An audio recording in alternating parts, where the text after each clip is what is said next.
Our next speaker is going to talk about, well, he's going to ask a question. Is digital transformation, is it just a buzzword, or is there a real chance there? So if you could give a warm round of applause to Mr. Alexander Saul. He is the Director, Enterprise Business Unit at Vodafone Germany. All right. Hello everybody. It's a great pleasure for me being here in the CEBIT, on the CEBIT. I'm here actually, I think it's my 18th time, so I'm kind of used to it, and I'm really happy to be here and to enjoy the next years as well. Anyway, so I want to talk about digitalization. So is it just a buzzword, or is it a real chance? And I think the answer to all of us who are sitting here in this audience is pretty obvious, but I want to share some thoughts with you, what I experienced in the past couple of years in Germany, and maybe what's the way forward. Now, what's going on out there in the world? The world out there is exponential. So if you see the timeline from the inventing of the printing press till the first flight was something like 450, 500 years. The timeline from the first flight till the first flight to the moon was something like 50 or 60 years. And only 40 years later, today we're talking about IoT, we're talking about augmented reality, we're talking about artificial intelligence, and all these kind of stuff. So what I'm going to tell you, or what I want to tell you, is that the world, the technology outside is exponential. And if you don't believe that, I have another very concrete example. I don't know how many of you still remember the Cray 1. The Cray 1 was the first supercomputer in the 1970s. So if you compare the Cray 1 with an iPhone 10, and I could have picked any of the smartphones of the nowadays, the smartphone has a 7,500 times higher performance than the Cray 1. And at the same time, it is 30,000 times cheaper. And at the same time, it is 30,000 times lighter. So if that is not an exponential development, I don't understand if someone doesn't understand that. Having said that, what does that mean for companies? And there is a study which is quite interesting and says actually that over the course of the last decades, companies have been very, very stable. They were running their current business, their business model, and a very well-known example for all of that is Kodak, for example, which actually Kodak invented the digital photography. But they didn't want to subsidize their own business model, so they thought, well, let's not bring it to the market. And then others did, and they disappeared from the market. And the study said, in the next 10 years, from the Standard & Poor's 500 companies in the US, 50% will disappear. Meaning, we need to adopt. Meaning, we need to use the digital world for our business models to develop and to enrich them. Now, talking a little bit about Germany.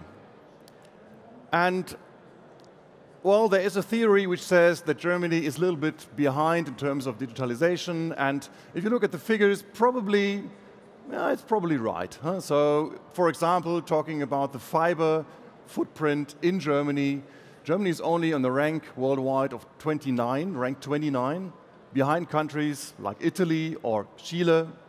They have a better fiber penetration than we in Germany have. And also, if you look at companies. Now, there's a study from the Bitkom here in Germany, which actually said they were asking 500 companies in Germany from the German Mittelstand, the German mid-sized segment. And these companies were asked, listen, so what do you think, what is the impact of technologies like IoT, like big data, and all this stuff on the business in your segment? And you can see here on the slide, obviously, that more than 60%, 63, 66, 69% say, well, the impact is great on my industry, it's great, it's big on my business. But at the same time, the same company said, you see it on the right side of the slide, only 27, 37, 51% think about to implement it by themselves in their own company. That's a bit crazy, isn't it? Now, what that means for me, as someone who's working in Germany and is working for an English company, but with German roots, we need to have a mind change here in Germany. We need to have the guts to be more risk-taking and not only thinking about what is the potential risk of a new business model, what is the potential risk of new data, of big data, and all that stuff. Well, I had the chance to travel quite a lot over the course of the last months, and I've been to California, Silicon Valley, and I've been also to China. I've been in Shanghai and in Shenzhen, and had the opportunity to talk with a lot of companies over there in these countries. And the big difference between these parts of the world and Central Europe, namely Germany, is that, for example, in China, the whole approach, how people are thinking, how people are risk-taking, how people are thinking about new business models, how people are adopting new technology, it's all about exponential thinking. And also, if you see what is the development of this society over the course of the last 20 years, people actually realize, experience on their own personal experience that it is exponential, what they realize and experience. And we in Germany, we somewhat have this more stable development. And my plea, my ask is to be more risk-taking and to be more open-minded to use new technologies. The thing is, actually, there is a lot there already there, but even more important, there's a lot to come to be also in Germany on this more exponential curve. Let's start with Narrowband IoT. Narrowband IoT is a technology where SIM cards, IoT SIM cards, can be produced in a massive way, millions of these SIM cards, and they are implemented into devices and many, many kinds of devices. Devices can be cars, devices can be meters, smart meters, just name it, anything. And we're actually in the beginning of this development. And the big advantage of Narrowband IoT is that the battery lifetime for the Narrowband IoT devices is quite long. It's up to 10 years right now, and it will be longer in the future.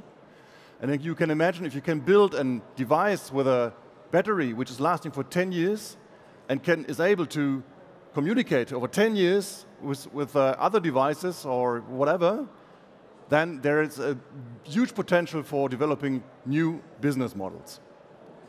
Another example of Narrowband IoT is that because of the technology behind it, it is possible to have coverage also in very remote areas, for example, in cellars or behind big, thick walls, for example. That's also possible. So that is the birth of a new potential for new growth and for new business. Another example is our Fibre initiative of Vodafone in Germany. So Vodafone in Germany, in the enterprise market, we invest in the next 3 years up to 2 billion euros in the build-out of fiber connectivity into business parks, exclusively only for enterprises. And we do that because we see that there is a big demand in the market, and we see that the bandwidth which is nowadays offered to most of these companies is really, really minor. Talking about 50 megabit, 100 megabit or 200 megabit is not enough for the challenges and for the data hunger of the future. So we will offer 1 gigabit bandwidth or even more based on fiber. And the next big thing, which is just around the corner, is 5G. And let me pause for a second here and talk a little bit about 5G. Because a lot of people think with 5G, well, that's just another evolution where we will have just another little bit more bandwidth, the same like it was from 2G to 3G, from 3G to 4G. Now it's the same with 5G. Well, that is correct in a way, because with 5G we will be able to offer 10 gigabit bandwidth via mobile, on a mobile phones or on mobile connectivity. So that's one thing to keep in mind. The second big thing is that, and that's actually the biggest difference, is that we will have much less latency times. So the time which a signal needs from the phone or from the device into the network and back. Nowadays, in 4G, what we have today, we talk about a latency time of 50 milliseconds, 50 milliseconds, plus minus. With 5G, we will be able to offer latency times of 1 to 3 milliseconds. Now, a lot of people would say, well, what's in it for me? I mean, what is my use if the latency is so little? And I will come to that in a second, but keep that in mind for a second. The third big difference with 5G will be that if you compare it with 4G, we will be able to offer an SLA, or a service level, on the bandwidth. So I have to explain that. With all the other mobile technologies, 4G, 3G, 2G, it was a shared medium. Meaning if, I don't know, like here in the CEBIT hall, a lot of people are in one mobile cell, the bandwidth in this cell was shared between all the users. Meaning the more users are in the cell, the less is your bandwidth. This will be different with 5G. In 5G, it will be possible to offer an SLA, meaning, dear Mr. Customer, we guarantee on a mobile a bandwidth of 500 megabit or 2 gigabit per second with a latency time of 1 millisecond. And that is bringing the advantages of the fixed business, of the fixed net, into mobile. And that will create completely new business models in the future, and that will bring us to complete new business models, especially in industries like production lines. So we will be able to manage and to host anyway, but also to manage production lines via 5G, which is today done with fixed lines in production lines. So 3 advantages. I will just repeat. First one, high bandwidth. Second one, low latency. Third one, SLAs on bandwidth. And these 3 components together, that is actually the big clue.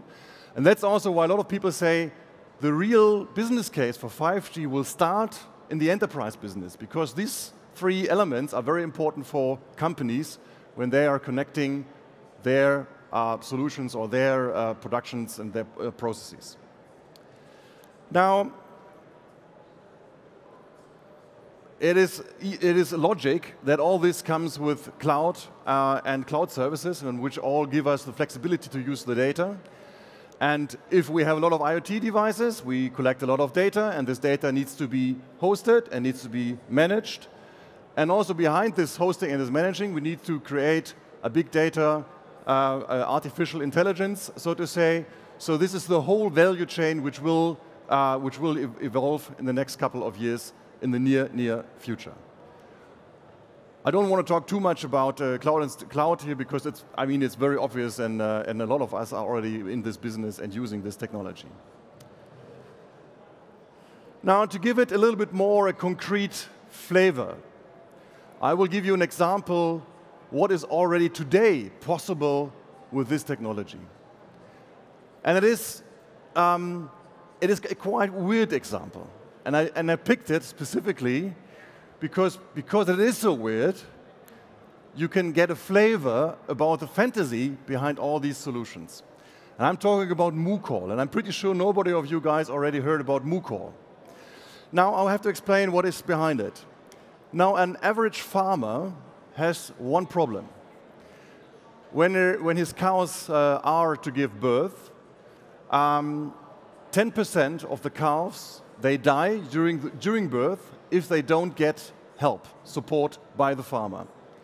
As a result of that, these farmers, they think that the cow is going to give birth in the next 2 or 3 days, so they constantly observe the cow, obviously sleep close to it, and always try to be as close as possible to help the cow during the birth. So then you would say, well, what is then MooCall? Now, it is an Irish startup. Actually, 4 years ago they were founded, 4 or 5 years ago they were founded. And their idea was they developed a sensor, and this sensor is going to be plugged at the tail of the cow. And the special thing is that when a cow is about to give birth, then the tail is going to move in a very specific rhythm, and the sensor is identifying this rhythm, and when that happens, the sensor sends a signal via IoT to the smartphone of the farmer, and then the farmer knows, okay, I have to come and to help my cow giving birth, and then he goes into close to the cow and is helping and is supporting. And probably you would say, well, it's a crazy little, I mean, that's not a real big business, right? That's the first thought you probably would have. But believe it or not, this startup founded 4 or 5 years ago, they already have a revenue of around 60 million euros today. They already deployed this solution in the UK, and they are about to deploy it now into Germany and also into France and also into the Nordics, and the next step will be to China and India, where the real big business is waiting for them. So I deliberately chose this example because it is so funny in a way for most of us, but it shows a little bit how broad the possibilities and the future could be if we use new technologies and if we are open-minded to use these new technologies.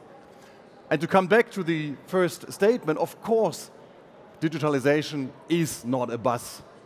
Of course, it is there, and it is not a cold which go away after 2 years or 3 years. I mean, we know that, but also it's a little bit our, let's say, obligation to communicate this and to come up with this example and to educate people who are maybe not so much open-minded to these new technologies. And we need to have a digital mindset. We need to be bold. We need to have more guts to use all this technology. And I'm happy to work in this industry, and I'm really, really happy also that you've been here and we're listening my little speech. And I'm also very open for questions. If there are any questions, and I don't know how you are going to moderate them, or? Yeah, we can do that. Yeah. Any questions from the audience? I know we got one right here. Yeah. He's going to bring the microphone to you.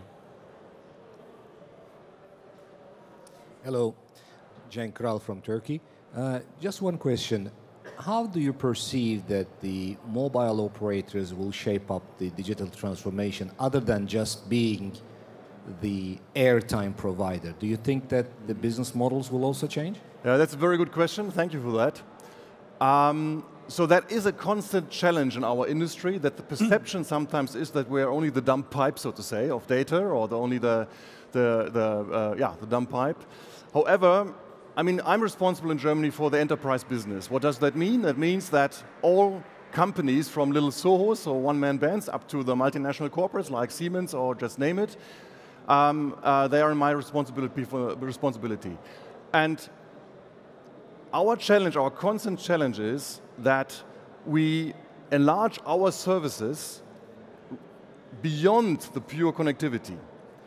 And for example, what we do with this MooCall, and it's just an example, and I pick it because I just talked about it, we were working closely together with this startup, with MooCall, and we were developing with them together the device and the sensor, and then of course implementing also our connectivity, our IoT SIM cards. So that is a way to kind of enlarge the value chain also for us. And we clearly see as an operator that the future and the future revenue growth will not come anymore from the pure data or from the voice anyway, not anymore. So we need to develop and we need to invest in other businesses like we do in Germany, for example, in Fibre. That's actually new for us, investing in Fibre. The IoT story is not new, but it's something which is really growing, and we are really working on it to really even expand it.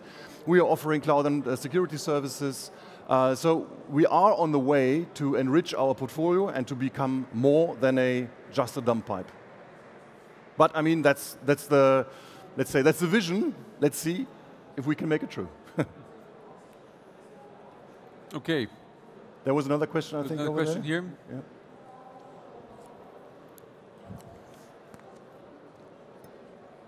Hello. Thanks for the presentation, especially on 5G and the exclusivity of bandwidth and these things.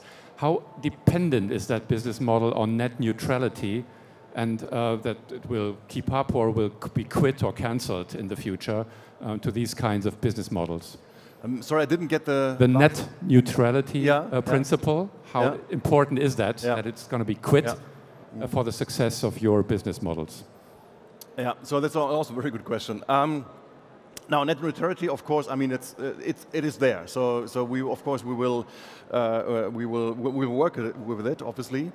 But you know, it's not so much a question of, I think, and then also that's also the belief of our technical departments and also legal guys. It's not so much a question of net neutrality, because you have we have the opportunity to implement a complete new technology, and also with, you say, with fixed net, for example, you have the same technical, let's say, KPIs. It's the same, and we just bring them to a mobile level, and that's what's happening with 5G. And therefore, we think it's not so much a question of net neutrality, but of course, I mean, if it comes to these kind of solutions, we have to apply to the laws, and that's what we will do. There's no way around it. Yeah. Let me just ask you a follow-up on that. Since net neutrality now has officially died in the United States, isn't that an incentive, though, for companies like Vodafone to, I mean, since you say you have to look for new sources of revenue, so the end of net neutrality is kind of like a gold mine for a company like Vodafone, right? Well, in theory it could be, but we have net neutrality. And well, it's just, you said it's just died in the United States, but we are in Europe, and so this question actually doesn't really. It doesn't affect you. No. And are you worried about? I mean, you know, it's a kind of, you know, you could think about it as a problem, but for me it's no problem, because we have a law and we have to apply to the law. So that's no question. And there's no concern at Vodafone that there could be any type of spillover from the United States to Europe? Well, it's not. I wouldn't phrase it as a concern. I mean, if the policy of the United States would kind of spill over to Europe as a whole, then it would affect all European providers. And if it would affect all the European providers or the European Union, then all the providers. Yeah. I mean, we're happy to deal with it, obviously, but it's a theoretic question, so it's not real. Okay. Yeah. Good point. Good point. Any other questions? Okay. Mr. Saul, thank you very much. Thank you. Thank you very much. Appreciate it. Thank you very much. Thank you. Bye-bye. Thanks.